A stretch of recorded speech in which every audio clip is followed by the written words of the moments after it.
discrète et sauvage.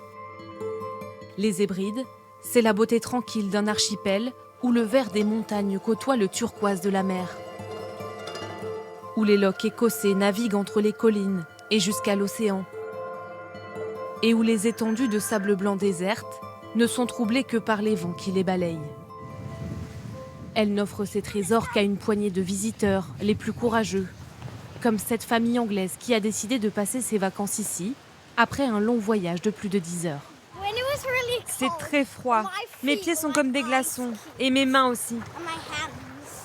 Oui, mais on s'y fait après.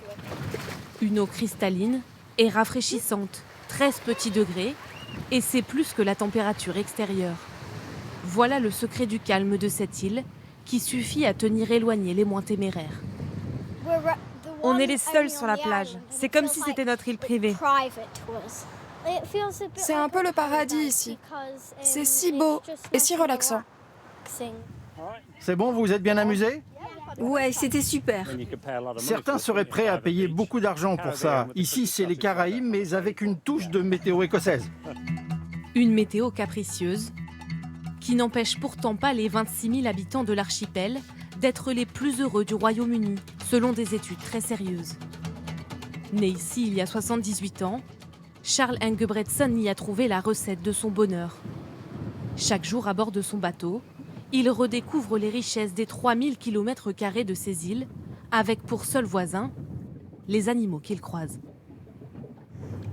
On va essayer de se rapprocher de ce bébé phoque. Il nous regarde, mais je ne pense pas qu'il soit inquiet. Des phoques, des baleines, des dauphins, des oiseaux, une nature sauvage et intacte. Il y a plus d'espèces qu'on ne peut en compter.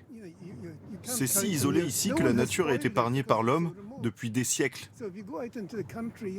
D'ailleurs, on retrouve encore des traces des camps vikings sur les collines. Au milieu de ces paysages si paisibles, difficile de ne pas perdre la notion du temps. Alors à chaque sortie en mer, même pressé, le septuagénaire trouve toujours un moment pour s'arrêter pêcher. Ah, c'est un maquereau! Car les Hébridéens vivent un peu comme leur île, hors du temps. On a tendance à ne jamais regarder l'heure ici. Entre nous, quand on veut se donner rendez-vous, à midi par exemple, on se dit rendez-vous à midi passé. Et ça veut dire qu'on peut arriver jusqu'à 1 heure après. Des îles fières de leurs valeurs, de leur culture écossaise, qu'elles ne manquent jamais de célébrer.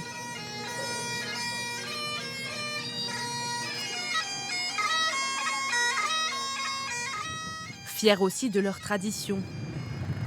Donald McSween est ce que l'on appelle ici un crofter, un fermier, héritier d'une agriculture à très petite échelle, typique de ces îles isolées du continent pendant des centaines d'années. À l'origine, juste ce qu'il fallait pour la famille et les voisins. Il élève ici 300 moutons hébridéens, reconnus pour leur viande, d'une qualité dont seul l'archipel a le secret. Ils sont faits pour cet environnement et ce climat. Ils ont besoin de moins manger, mais il faut plus longtemps pour les élever. Leur laine est aussi de très bonne qualité et leur viande est très peu grasse. Dans sa ferme également, 8 vaches écossaises, ou plutôt gaéliques. Ça veut dire « venez » en gaélique. Ils ne comprennent que cette langue, car personne ne leur parle en anglais.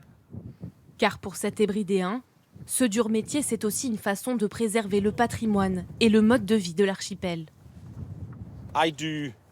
Chaque jour, je fais la même chose que ce que mon grand-père faisait et des générations avant lui. C'est une manière de s'assurer qu'on a à manger et que je peux gagner ma vie. Alors dans cet équilibre entre tradition façonnée par les siècles et nature préservée et brute, les touristes restent des invités discrets. Ces campeurs américains le savent, se réveiller au milieu de ces montagnes, face à la mer, est un privilège. Le simple fait d'être ici, seul, ce n'est pas quelque chose qu'on prend pour acquis. On sait qu'on a de la chance d'être là, de pouvoir en profiter, et qu'on doit respecter ce lieu, le laisser comme on l'a trouvé. Le bruissement du vent écossais pour seule compagnie, comme une invitation silencieuse à se rappeler que seules les îles les plus secrètes offrent autant de tranquillité.